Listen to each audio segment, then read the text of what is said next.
Bueno, muy buenos días. Yo soy Verónica Martín, trabajo en el Hospital de la Princesa y me encargo junto con el doctor Álvarez de los test de intolerancia y la disbiosis intestinal en nuestro hospital. Quiero agradeceros a todos su asistencia a esta jornada virtual y espero que sea de mucho provecho. Yo voy a hablar sobre la microbiota intestinal, que el doctor Rodríguez Guerrero nos ha hecho una estupenda introducción. Comienzo por decir que, bueno, hace 150 años el doctor Robert Koch descubrió el bacilo de la tuberculosis y postuló que los microorganismos pueden causar enfermedades por primera vez. Y en estos 150 años han sido estos descubrimientos la base de los avances científicos que conocemos hoy en día.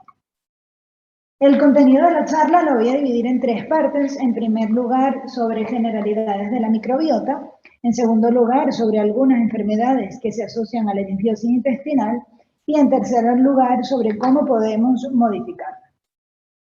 Comenzamos con la primera parte, diciendo que la microbiota, vamos a definir unos conceptos básicos que son la microbiota y el microbioma. La microbiota se refiere a la totalidad de bacterias, organismos arqueas, eucariotas, procariotas y virus que ocupan un determinado nicho anatómico, por ejemplo, el tracto gastrointestinal.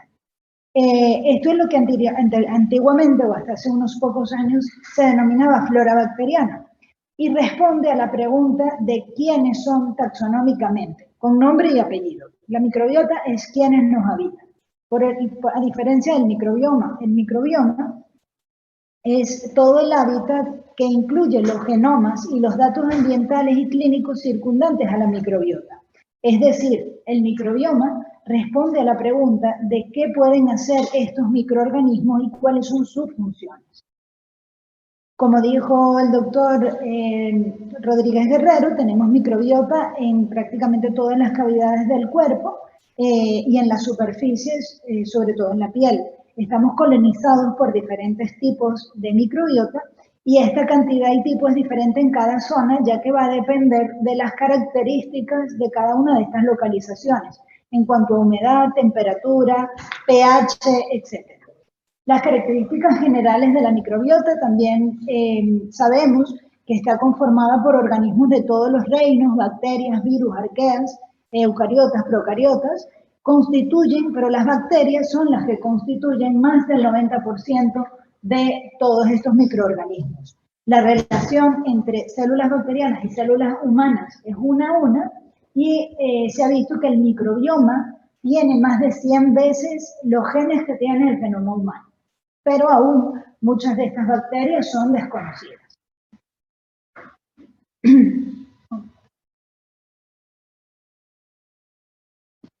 Hablando ya específicamente sobre la microbiota intestinal, ya que esta jornada va de neurogastroenterología, sabemos que no se ha definido una microbiota ideal en el tracto gastrointestinal.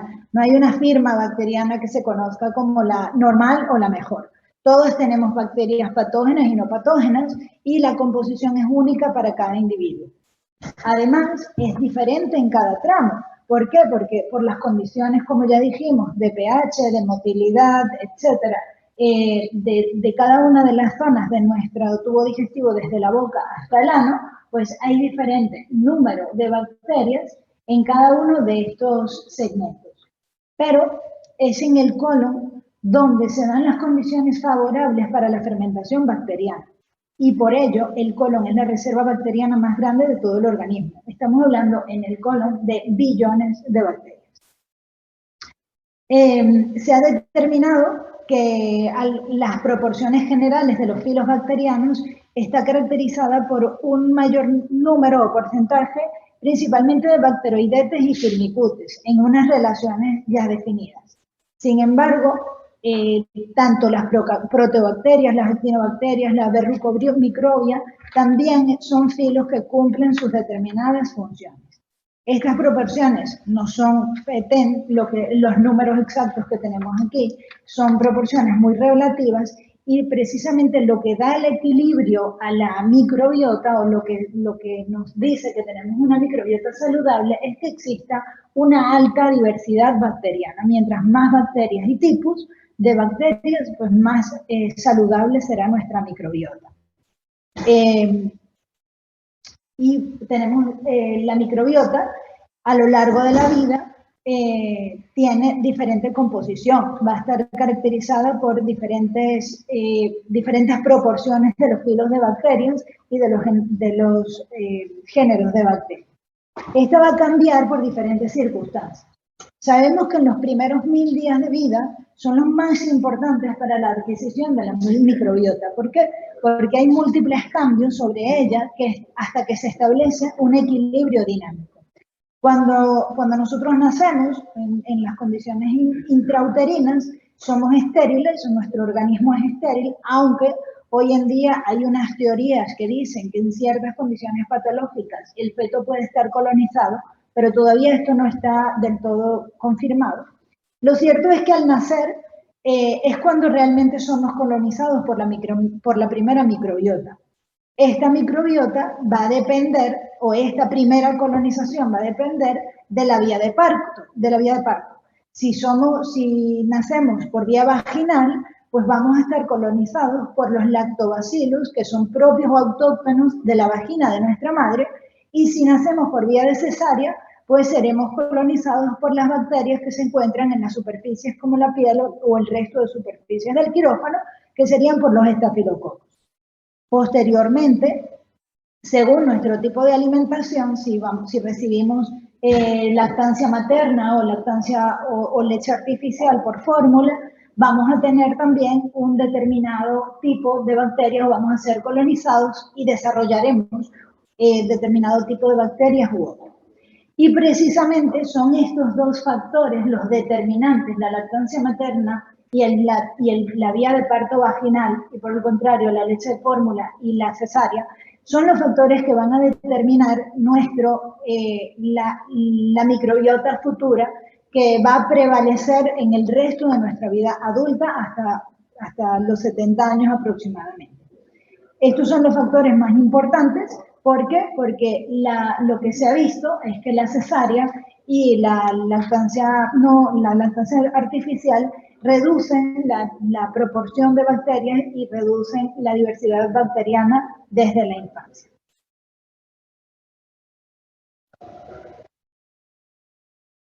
Ya en la tercera etapa de nuestra vida, ya en la vejez, como decía el doctor Rodríguez Guerrero, van a disminuir cierto grupo de bacterias y vamos a tener mayor proporción de otro grupo como las Clostridium, las enterobacterias, y esto va a ser así por el proceso de inmunosenescencia, que es la pérdida de la capacidad del sistema inmune de reaccionar a diferentes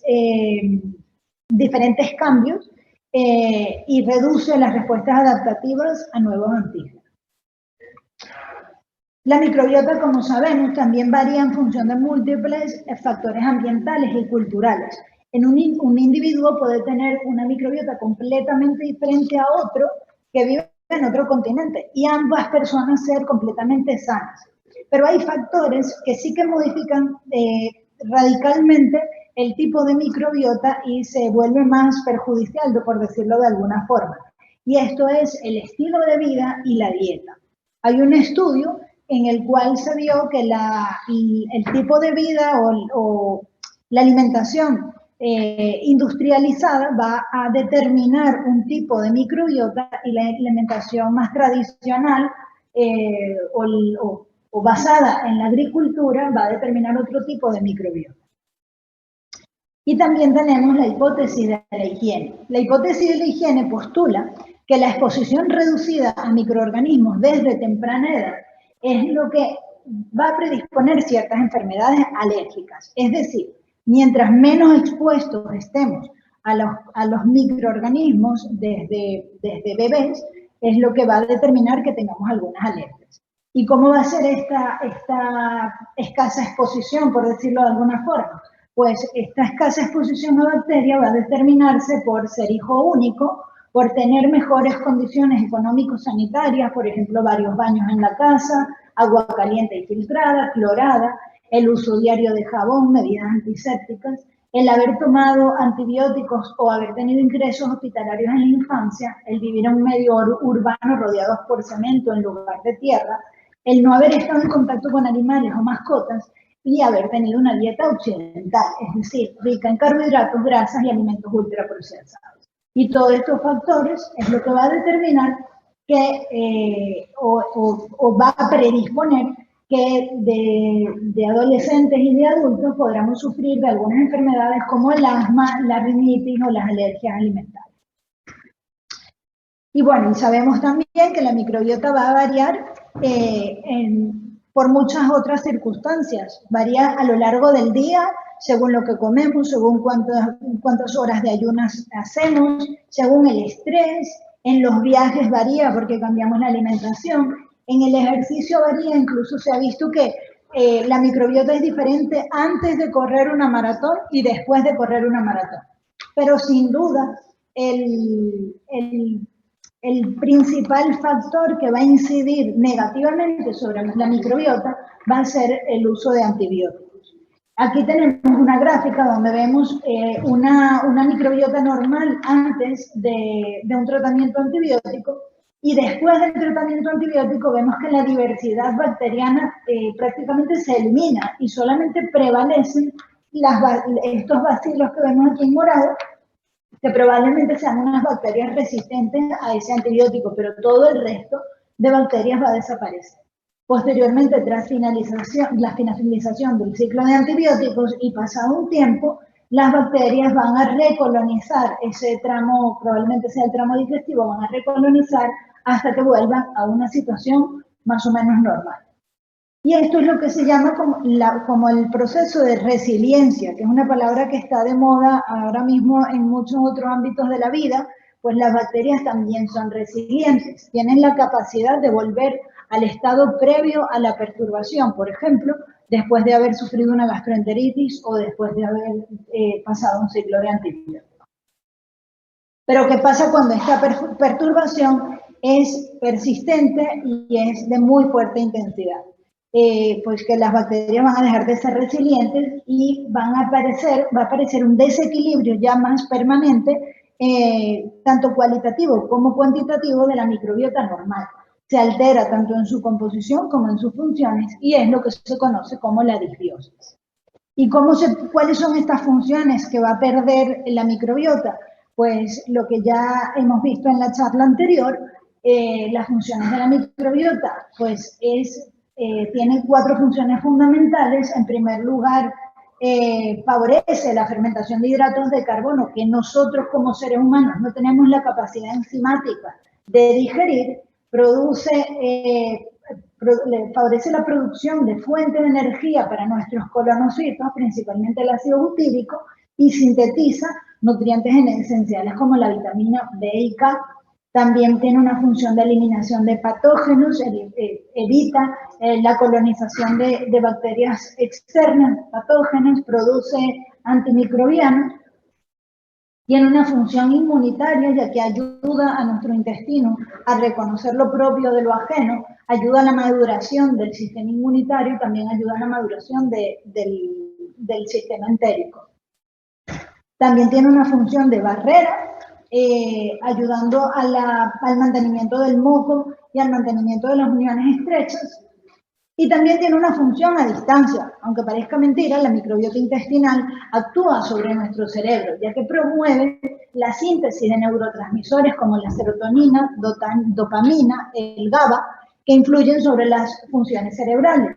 Estas neurotransmisores actúan sobre el comportamiento, nuestros estados de ánimo, el metabolismo y la inmunidad, y también tiene funciones cognitivas a través del eje intestino-microbiota-cerebro. ¿Y cuáles son las enfermedades que están asociadas a la disbiosis intestinal? Pues actualmente, como la disbiosis y la microbiota está de moda, hay muchísimas enfermedades, van más de 300 que se recogen en esta página, que es una base de datos internacional, van más de 300 enfermedades que están publicadas que se asocian a la microbiota. En los últimos 10 años, el número de publicaciones científicas se ha multiplicado exponencialmente Y algunas enfermedades que han sido las más estudiadas son el cáncer de colon, la enfermedad de Parkinson, la obesidad, la caries, la infección por VIH, el síndrome de intestino irritable, los desórdenes del espectro autista, la psoriasis, la enfermedad renal crónica, la vaginosis bacteriana y muchas otras, entre las cuales están la enfermedad cardíaca, la depresión, el hígado graso, que ya lo veremos más adelante, el asma, entre muchas otras. Pero la mayoría de estas asociaciones son transversales, es decir, se analizan muestras de microbiota de pacientes con una determinada enfermedad, por ejemplo asma, y luego se analizan pacientes sin esa enfermedad. Y se ve que ambas microbiotas son diferentes, pero en la mayoría de ellas la evidencia científica resulta insuficiente para distinguir si la disbiosis precede a la enfermedad o si la propia enfermedad y su tratamiento es lo que conduce a la disbiosis. Y por eso no hemos podido establecer una relación causal en la mayoría de las enfermedades y es como que no sabemos qué fue primero, si el huevo o la gallina. El estudio de la microbiota, como ya decía, comenzó hace poco más de 10 años cuando en la revista Nature se describió por primera vez todo el genoma microbiano. La técnica más extendida hasta los momentos es la secuenciación de la subunidad 16S del ARN ribosomal, y gracias a esta técnica se han logrado identificar bacterias que hasta ahora nunca se habían podido cultivar. Esta es una técnica de amplificación por PCR de este gen y compara la secuencia con bibliotecas internacionales de genes y es por lo que se establece la metataxonómica. Pero ¿qué pasa con los estudios de microbiota? Pues que hasta ahora están cada vez en desarrollo, se están ampliando las bibliotecas de genes, se están conociendo más bacterias, se están modificando y desarrollando nuevas estrategias, técnicas y desarrollando todo el sistema para conocer o estudiar la microbiota. Y claro, no hay una técnica establecida o estandarizada que sea uniforme en todos los países y en todos los estudios. Por ello, los resultados con los estudios de microbiota deben ir asociados al contexto clínico y epidemiológico de los individuos, ya que un test de microbiota puede decir, por ejemplo, que tenemos Escherichia coli, pero no tenemos una diarrea por Escherichia coli o una gastroenteritis, etc.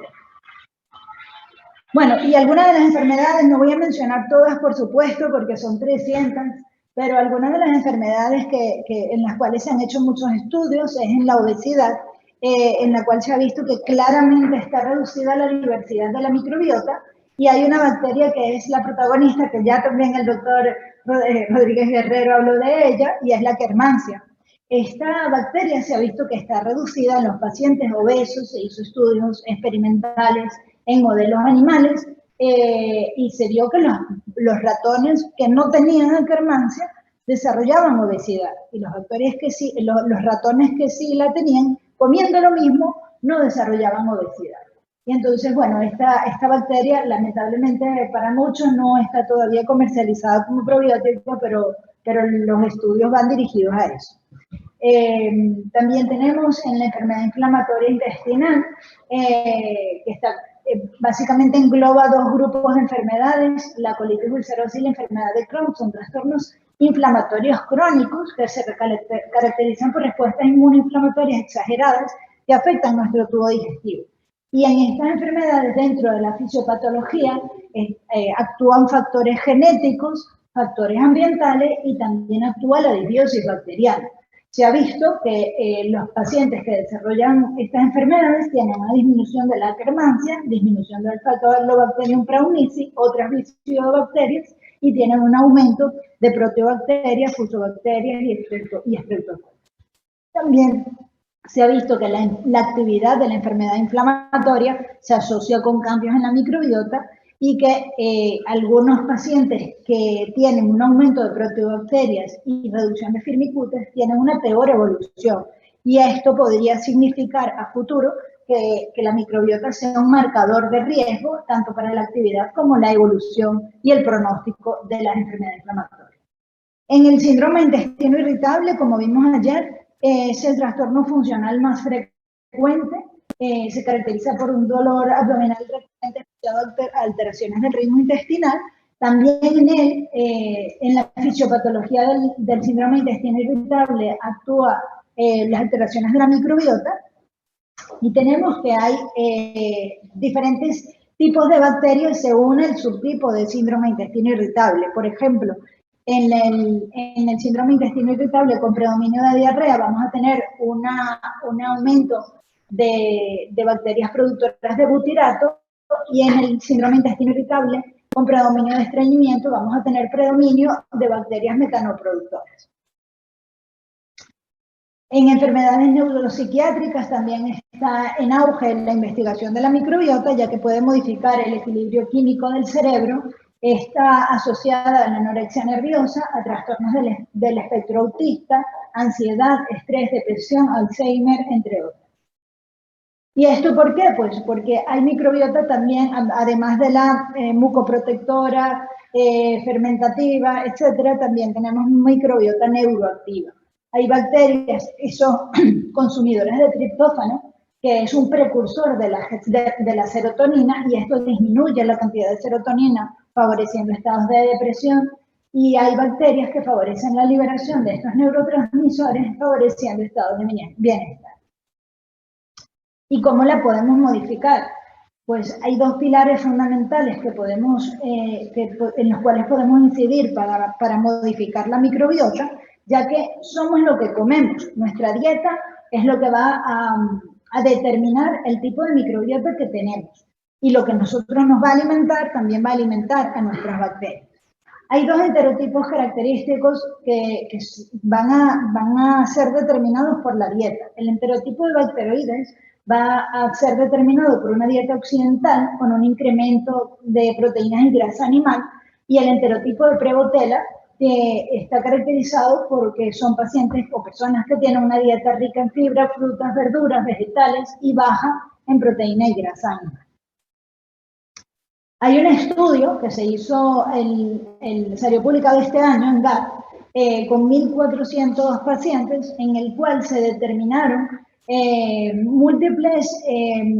se determinó la microbiota de todas estas personas a controles y a otros con enfermedades ya diagnosticadas, y se determinaron los reactantes de fase aguda, en heces, en sangre, niveles de colesterol, etcétera. Y se vio que los patrones dietéticos ricos en legumbres, fibras, una dieta sana, balanceada, rica en grasa vegetal, en ácidos grasos poliinsaturados como el omega 3, pescado azul, vino tinto, bueno, el exceso de vino tinto no, pero un consumo moderado sí, favorece una microbiota saludable, con menos patógenos, mayores productores de ácidos grasos de cadena corta y aminoácidos. Y por el contrario, las personas que tenían un aumento del consumo de alcohol, de grasas saturadas, proteína animal, aceites, azúcares refinados, etcétera, tienen una microbiota proinflamatoria, con un aumento de reactantes de fase aguda como PCR y calprotectina, y un aumento de enterotoxinas bacterianas. Y el siguiente pilar, que serían los probióticos y los prebióticos, pues los probióticos son microorganismos vivos que confieren un beneficio a la salud del huésped cuando se administran en cantidades adecuadas. Son bacterias que nosotros ingerimos para recolonizar ese déficit o esa disbiosis, para modificar la disbiosis. Pero su acción va a depender de la dosis, de la pauta, del tiempo de administración y sobre todo de la cepa. ¿Por qué? Porque hay miles de ofertas, hay una oferta en el mercado muy amplia, hay miles de probióticos, y el efecto de cepa es específico. No todas las bacterias son buenas para todo, ni todos los probióticos son buenos para todo. Y los prebióticos son sustancias como ácidos grasos, como hidratos de carbono, principalmente, que son fermentados por la microbiota, son el alimento de la microbiota, y estos van a modular la composición y actividad de la misma. Tenemos dos consensos, el consenso americano y este consenso que es europeo, son las últimas publicaciones sobre probióticos y prebióticos, en donde se hace unas recomendaciones sobre el tipo de cepa, el tipo de bacterias que se recomienda o con las cuales se han hecho estudios para diferentes enfermedades. Y entre estas enfermedades está el hígado graso, la intolerancia a la lactosa, la diarrea post-antibiótico, el meteorismo, el síndrome de intestino irritable y muchas otras. Y dice, pues, la dosis, el tipo de cepa y el tipo de bacterias que se recomienda para cada una. Pero ¿qué pasa? Que todavía el nivel de evidencia es muy bajo, la recomendación es muy baja, incluso hay evidencia contradictoria en prácticamente todas estas recomendaciones. En donde sí se ha visto que existe un nivel de recomendación mayor es en la reducción de la diarrea asociada por constipación difícil, en la prevención de puchitis y el mantenimiento de la remisión, en la gastroenteritis infecciosa aguda y en la prevención de la enterocolitis necrotizante en el lactante. Estas son las patologías que principalmente tienen mayor evidencia para el uso de probióticos. Y voy a dar dos pinceladas sobre el trasplante de microbiota fecal. Tenemos estas dos guías sobre el consenso europeo del trasplante de microbiota y la guía asiática que salió publicada el año pasado. El trasplante de microbiota es un método que se utiliza para cambiar la microbiota de un paciente a través de la infusión de heces procedentes de un individuo sano, de un donante. Es una técnica que ya se usaba en China desde hace muchos años y en el año 2013 fue cuando por primera vez se demostró su eficacia y seguridad en el tratamiento de la diarrea refractaria y recurrente por el Clostridium difficile, con una tasa de resolución superior al 90%. Tiene muchas indicaciones, pero por supuesto todavía todas están en estudio, no hay evidencia clara para ninguna de ellas, y la técnica hay mucha heterogeneidad en cuanto a cómo realizarla. Todavía no se ha definido claramente el tipo de donante, si tiene que ser anónimo o seleccionado por el paciente, si es único o una mezcla de heces de varios donantes. En cuanto a la preparación de la materia fecal, no está claro si deben ser congeladas o frescas, y la administración si es por colonoscopia, por enema, gastroscopia, cápsula o sonda, y la dosis varía entre 30 y 100 gramos. Y bueno, pero parece mentira que lo que más parece difícil en el trasplante de microbiota es la selección del donante, porque aunque pareciera fácil o pareciera que todos pudiéramos donar nuestras heces, porque es algo que desechamos todos los días, hay una larga lista de criterios de exclusión para los donantes. Y comenzando por la edad, que hasta los 50 años ya luego no se puede donar, no pueden tener ningún tipo de ingesta de tóxicos, enfermedades, antecedentes familiares ni personales de enfermedades oncológicas o autoinmunes, y una larga lista de criterios de exclusión. Por lo cual la selección del donante es cada vez más difícil. Ya, esta es la última, la conclusión. Y los estudios actualmente están dirigidos a determinar los predictores microbianos que hacen que las heces de algunos donantes produzcan resultados más beneficiosos, y estos son los que se denominan los superdonantes. Hoy en día el estudio de la microbiota es limitado respondiendo a las preguntas del chat, y en el futuro esperamos tener los test de microbiota en la palma de la mano. Como conclusión, la microbiota influye sobre la salud y enfermedad, ya eso está más que claro. El análisis de microbiota puede ser una orientación para establecer el enterotipo o proporciones bacterianas de un individuo. Sin embargo, su interpretación debe estar asociada al contexto clínico y epidemiológico del paciente. Las recomendaciones dietéticas, es decir, el aumento de fibra, de alimentos vegetales, están asociados a una microbiota sana, y los probióticos y prebióticos son una terapia prometedora con un objetivo futuro, que sea un tratamiento personalizado, con uso de cepas seleccionadas basadas en alteraciones individuales del perfil de cada individuo. Y por último, el trasplante de microbiota puede ser una opción prometedora para múltiples trastornos gastrointestinales, pero aún faltan estudios que estandaricen la técnica y la selección del donante. Muchas gracias.